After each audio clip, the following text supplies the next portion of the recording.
Hey folks, welcome to Hobbyshire. My name is Chris and today we are making doorways. The reason I want to make these is because sometimes I will use mats upon which I play Warhammer or other stuff.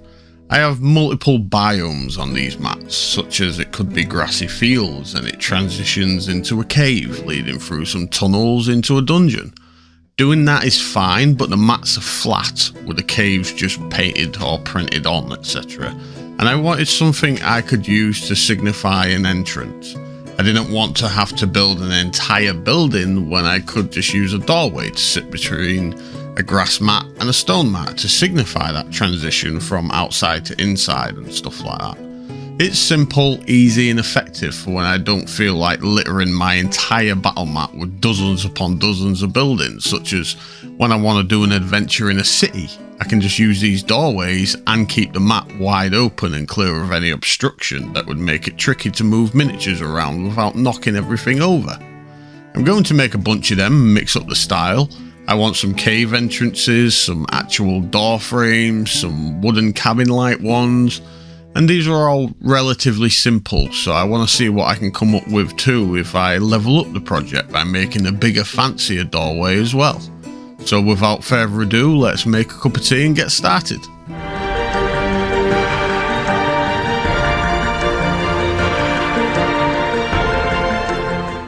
To begin, I'm going to be having wood featured in these builds, and to represent that I'm going to use lollipop sticks because they are, well, wood.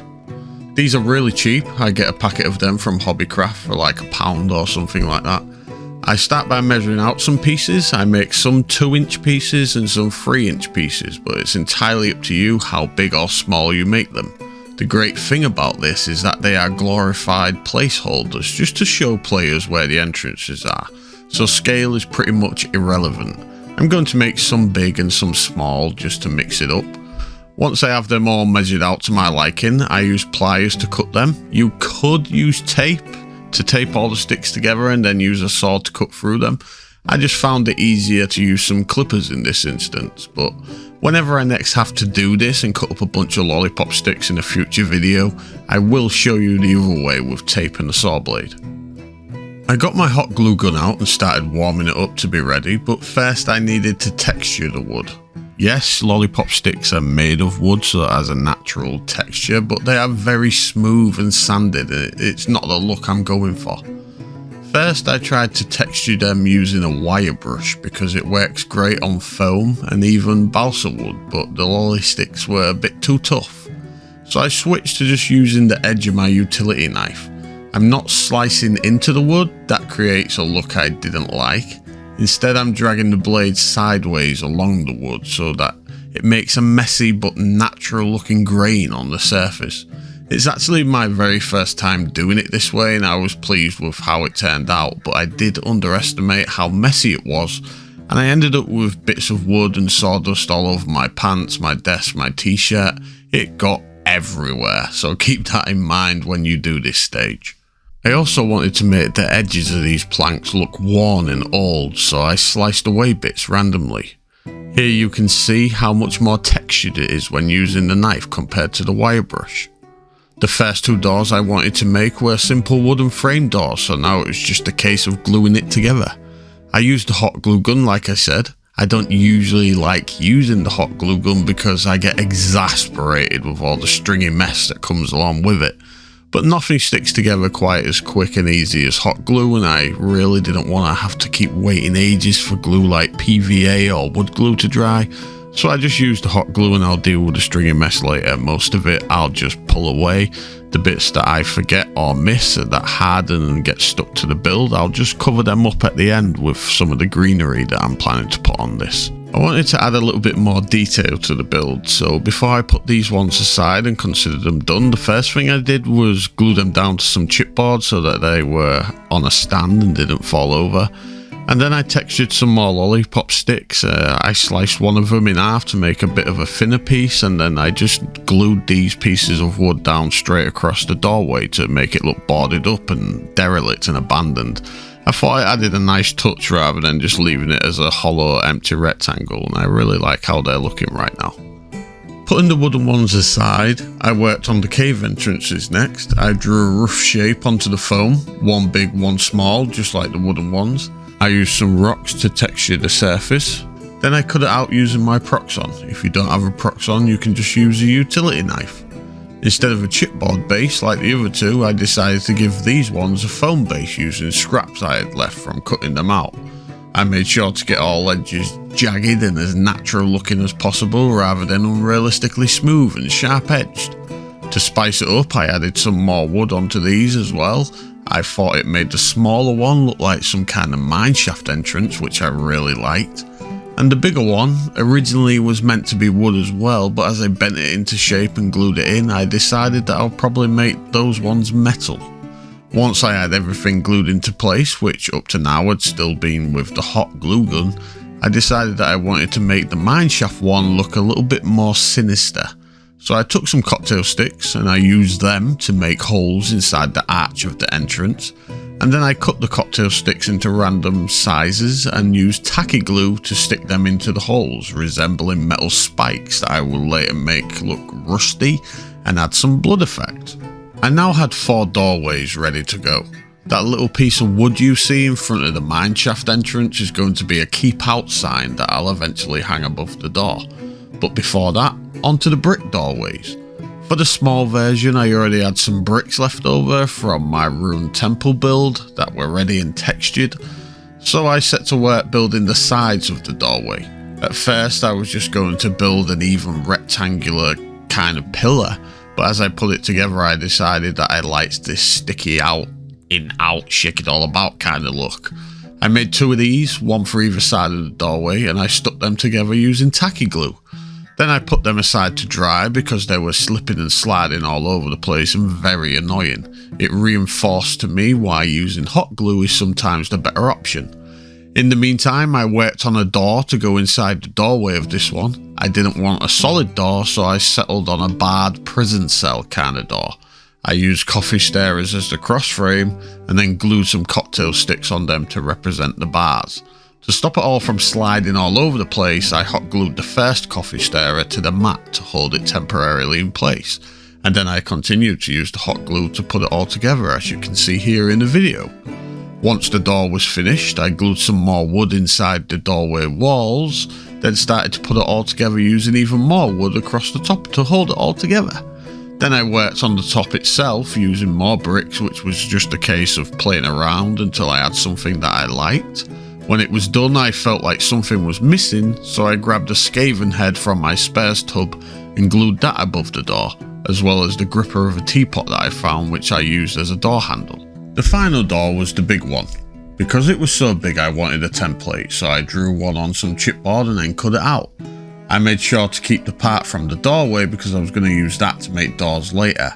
I had no more textured bricks left, so I grabbed some fresh ones because I always make them in bulk and keep them aside because I hate running out. And I tossed them into my texture tub, which is just a big old coffee tub with rocks in it. And then you just give it a shake and the rocks inside will bash around the bricks and texture them. Or, if you're super lazy like me, you don't even have to give them a shake, just give them to your crazy doggo who will beat up the tub and texture them for you. Either way, the bricks will come out nice and roughed up like this. Perfect. Next I put some tacky glue on the template, and yes, I did get carried away and used far too much glue. It didn't hinder the project in any way, but it did make it a messier task. I could have edited it out to make it look flawless, but I wanted to share the true experience with you, so from time to time in my videos you will see me messing up, but that's fine. We all mess up and we all have to figure out ways to rectify that, and that's why I leave them in, so you can see how I do face that unexpected challenge. With the glue on there, I just started placing the bricks randomly. I had some that were bigger than others, some that were square, some that were a bit thinner.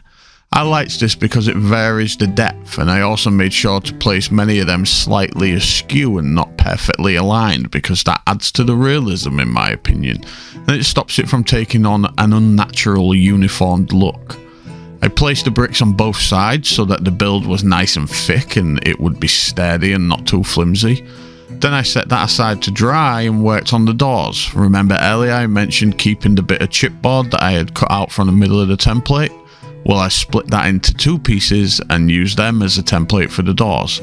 I spread glue on them both and then just stuck lollipops on them. Not yet worrying about the shape, as I would sort that out once they were dry. It didn't take too long for them to do so, and then I grabbed my snippety snips and just clipped around the template, cutting away the excess wood. I whipped the hot glue gun back out and put some coffee stirrers horizontally across the top to act as metal braces. Then I raided my spares tub and I found a rolled up paper scroll. I cut it in half and used it as a doorknob, one for each door. The stringy excess from the hot glue gun does make a little bit of a mess, but I'm not bothered about that as I know I can cover it up later with some moss or rubble. I chopped off the ends of the coffee stirrers and that was the doors done. If you really want to add more detail to the doors, I recommend cutting up a few little pieces of cocktail sticks to act as hinges, and maybe 3D print some fancy door knockers like the ones out of Labyrinth. If you have a 3D printer, that is. I don't. I wish I did, but I don't. They're too expensive. But in this instance, I was fine with this level of detail for the doors anyway, so I moved on. Using these little nail art diamond stud thingy-majiggamies, I began to glue them around in random places to act as nuts and bolts. Colour doesn't matter as you will be painting over them. They're a little on the big size if you're going for uber realism, but I'm not. I like to add realism in many areas, but I also like the bold, stand out, bop in your face kind of impact. So I don't mind if they seem a tad cartoony. I like the way they look and I'll continue to use them. If I do find super smaller ones that are as useful as this one, then maybe yeah, I will transition, but for now these are perfectly fine. And that's the thing to keep in mind when you're working on projects. Not everything has to be 100% realistic. As long as you like the look of it, that's all that matters. I used more chipboard to act as a base for the mega door, as we will call it from now on. And I hot glued some more bricks around it and on top of it to insinuate that this doorway, now in a state of complete ruination, was once part of something bigger and grander. I began basing all the bases using a mixture of materials such as cork dust, rubble mix, chunky sand and grit. To put it in place, I coated the whole base in PVA glue first. You don't have to, you can use tacky glue or whatever you prefer. I just prefer to use PVA glue. With the mega door, I wasn't completely happy with the doorway opening, so I textured some more lolly sticks and glued them in there. And then I glued the doors themselves onto the ground as though they had been bashed in long ago. Perhaps this doorway was once part of a mighty castle that was besieged and a battering ram smashed through the doors. Let your imagination direct your actions when it comes to building stuff like this and you just can't go wrong. Finally, I reached base coating time. This is always a major milestone for me in a project and lets me know that we're making good progress. To base coat, it's about 80% Mod Podge and 20% black acrylic paint. I won't explain why because I've done it enough times in my previous videos that I'm sure you're tired of hearing it. And this is how they now look. I'm very happy. We've got a good selection of some badass looking doorways. Let me know in the comments which door is your favourite. I had absolutely no plan when it came to painting. I do have my go-to methods for most things, but I was feeling experimental during this project and just wanted to have fun trying out new colour schemes and stuff. First things first, I wanted to give all the bases a base coat of colour to work off. As you can see in the photos on the screen, I mixed it up and then afterwards gave them all a wash over the top. Then I just picked random colours off my shelf and began dry brushing and washing and shading, and in the end they all ended up looking pretty much the bloody same anyway. But I don't care, I had fun in the process and that's the whole point. I let them all dry for a while because, as you probably know, shades and washes take a tad longer than paints to dry, and in the meantime I had a game of Age of Sigmar where my Stormcast Eternals ended up destroying this horde of cruel boys.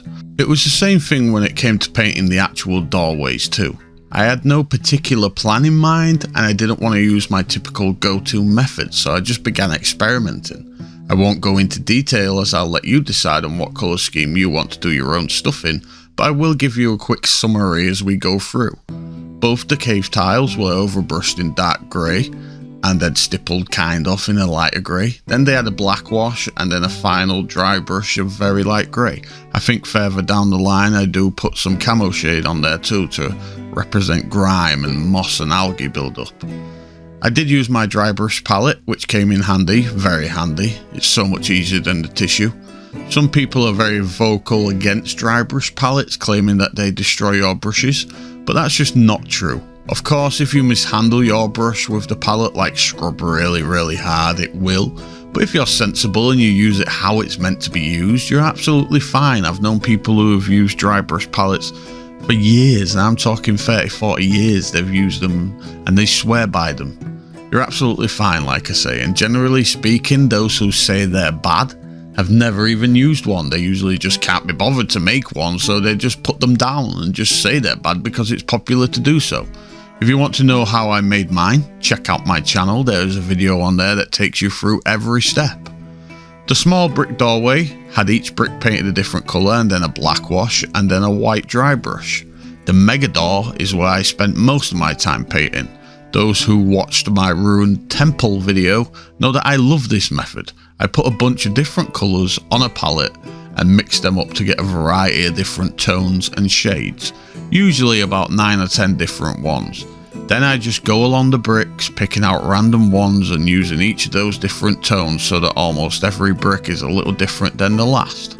I try to do it so that there is never two bricks side by side that are identical in colour. I use bright, bold colours that on their own look too bright, but this is deliberate. Once you've finished, it will look like this, hideous and cartoony and not at all like bricks, but just trust the process, because if you didn't do it bright, then the washes and stuff won't have the same effect later on. And that's what the next step is, washes. I splashed my green wash in places just to add some subtle stains, or at least they will be subtle in the end. Then I went over the whole thing in my homemade black wash. I have a tutorial on my channel showing how I make these washes, so check that out if you're interested. This will go on very dark and messy, but again I say trust the process. I covered every brick with a generous amount, making sure to get in all the crooks, cracks and crannies. This is how it looked at this point. Then I grabbed this grey from Citadel and gave it a heavy dry brush, pretty much going over all of it to bring the lightness back to the front of the build. Then I used Longbeard Grey to dry brush again, this time in a downward only motion just to catch the edges and trim where the sunlight would be kissing up against it. Lastly, I took my homemade camo shade and went over the areas where I planned to put moss and just let it trickle down naturally wherever it wanted to go. Happy with the bricks, I cleaned up all the woodwork with a single coat of cream paint. I think it's Wraithbone, but any cream colour will do. It's just to tidy it up a bit and give it a bright base coat ready for the future colours to really pop. For now though, I had to pull it all aside to dry. And whilst I was waiting on that, I went over both of the wooden doorways with Deathclaw Brown. It went on one brighter than the other. I have no idea why, as it's the same paint and the same wood, but it didn't matter because I planned to play around with them anyway, and you'll see as the video progresses that I'm back and forth deciding how I want these. So moving on, going back to the mega doors, I gave them a coat of Baylor Brown from Citadel after deciding that I wanted to try and implement the format from the bricks into the wood in terms of how I do all the different colours on the bricks and then wash it all. Something like that with a wood could be cool, but this was my first ever try at doing this, and I have to admit I wasn't very confident with it. When it comes to painting, as I have mentioned, I have my go-to formats for almost everything, for bricks, for metals, for earth, etc. But I don't have a preferred method for wood yet, which is why I'm experimenting so much, because I'm still trying to find a colour scheme and method that I love when it comes to wood. Once the coat had dried, and it was just one coat, I took 3 different shades of relatively dark brown and a thin paintbrush. Then I just began drawing thin-ish lines along the doors going in the same direction as the grain. I tried to keep the spacing uneven, and once I had done one colour, I used the next and then the third, not caring if the lines overlapped or anything like that. For the 4th set of lines, I mixed all 3 of the paints together. This is how it turned out, and a couple of things to note. This is pre-wash, so again, just like the bricks, it's very bright and raw right now. Another thing to note is that if you are willing to spend many more hours, which I am not, at least not for this project because I've spent so much time on it already, but if you are willing to spend more, I would recommend picking 6 or even 7 colours and really working those lines in with a thinner brush so that you barely see the yellowy brown by the time you're done. The next stage involved taking my black wash and my brown wash and mixing them together. I believe it was around 70% brown, 25% black and 5% water. I put this on thick to make sure that it got into all those scratches of texture that I had done earlier with the knife. Played around with the wood on the other doorways for a while before ultimately settling on some form of dark brown as a base coat, then dry brushing it all over in pure white, then adding a black/brown wash on top. This resulted in aged old wood and I was relatively happy with it. The mega doors got a second wash, same colours, the black and the brown, but this time I swapped the ratios around so that it was mostly black with just a touch of brown. Now it was time to do the metals, and I do have a favourite method for this. I always usually start with a grungy darker silver as the base coat. Lead Belcher is a great example and probably the one I tend to use the most, as I do struggle to find a cheap generic silver that is on the darker side without it becoming chrome-like. Then I would dry brush or stipple it with a brighter silver like Runefang, just to add a bit of a glisten to it and make it shine and shimmer a bit. Then I'll indicate rust by stippling scrag brown in random areas or wherever I think rust would form. There are more complex and better ways to do rust, I'm the first to admit that. This is just the simplest way I know of and it's good enough for my standards. And then lastly I'll give the whole thing a brown wash, or use Agrax Earthshade, which is just as good. I also grabbed my Blood Technical paint because I plan to add it to the spikes for an extra touch of awesomeness. Flocking Flockit time. I have a 3-stage method with flocking: highlight, shadows and main shade. This is by far my favourite method and I have tried so many ways, but feel very strongly that this is the absolute best. The first thing I do is put PVA glue everywhere that I plan to have flock. Doesn't matter about the different shades right now, just put it everywhere that you're going to have any flock at all. It's just pure PVA and not watered down in any way. Then I take my highlights. This is a mix of different light and bright flocks. I put this everywhere that I think the sun will often touch directly. To think of it another way, imagine you're working on a large plate that you are trying to make look metal. Where would you paint the highlights, the edging, the glints and the bright spots? Put the highlight flock there. Next I take my shadows, which is a mix of different dark flocks, and I put this wherever I think shadows would often touch directly, or if using the metal plate reference, put this everywhere that you would put your metal black wash. Thirdly, I take the main colour flock, a mix of medium shades, and I sprinkle this over everywhere that is left where you can still see glue, not caring if it goes over the other two tones.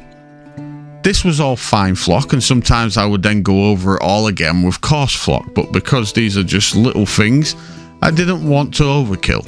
I sprayed it all in isopropyl alcohol and PVA glue and got it nice and drenched. The reason I do this is because one of the main flocks I use is a brand called Jarvis, and their flocks have a dye in them that reactivates with moisture, so when you soak it, all the different shades start to blend together and it takes away all those hard edges of colour transition and just makes the gradient nice and smooth. While it is still wet, I sprinkled dirt mix in various spots to indicate muddy areas and spots where the grass has not grown very well, and I placed clump foliage in random spots mostly to hide mistakes and ugly parts like those stringy hot glue messes we had earlier when we used the hot glue gun. I also sprinkled some heather mix on top of the clump foliage to try and make them look like flowering bushes. The last couple of steps are super simple. All that excess flock from the flocking stage was gathered up into a cup, and then I squirted a whole lot of PVA glue into that cup and gave it a good mix until it was like a paste. A quick, easy and effective way to make moss. I put this everywhere. I love how the green accent really makes all the wood and stone really pop so nicely. I also use this to hide any mistakes on the brickwork or spots that I missed during the painting stage. As well as the moss, I take some of my grass tufts and place them around in various places. I do wish I had a bigger variety of tufts, but this is all I have, so I make do. With everything finished, I make sure it's all dry, and then I take it outside and give it a spray with a matte sealant. Use whatever you like. I use a water-based one from Hobbycraft because I've used it many times and never once had an issue with it, so it's very reliable. but sealant choice is entirely up to you. Now at last, it is time for a kick-ass, super duper montage of the finished piece.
And there we have it, folks. How awesome do they look? I am so pleased with how they came out. They just look badass.